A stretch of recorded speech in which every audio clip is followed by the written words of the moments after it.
नमस्कार, इन सोलापूरच्या बातमीपत्रात आपणा सर्वांचं स्वागत। सुरुवातीला जाणून घेऊयात हेडलाईन्स। या हेडलाईन्सचे प्रायोजक आहेत सोलापुरातील नावाजलेले 7 hills menswear and collection.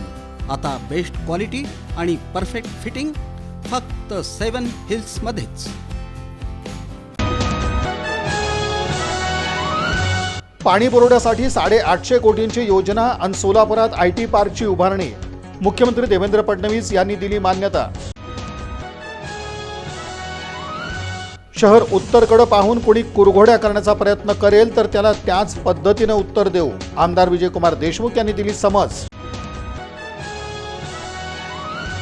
Lokmangal बँकेच्या ग्राहकांना चेक आणि कर्ज मंजुरी पत्राचं वितरण मुख्यमंत्री देवेंद्र फडणवीस यांच्या हस्ते। धन्यवाद माननीय मुख्यमंत्री आमदार देवेंद्रजी फडणवीस साहेब। आमदार देवेंद्र कोठे यांनी आयटी पार्क मंजूर केल्याबद्दल मानले आभार। गोदूताई परुळेकर वसाहतीसाठी 141 कोटींच्या निधीची मागणी। मुख्यमंत्री देवेंद्र फडणवीस यांनी निधी देण्याचे दिलं ठोस आश्वासन। आणि साई आर्ट्सच्या गणेश मूर्तींना संपूर्ण भारतासह परदेशातही मागणी। थायलंड बँकॉकला पाठवल्या 1 कंटेनर भरून गणेश मूर्ती।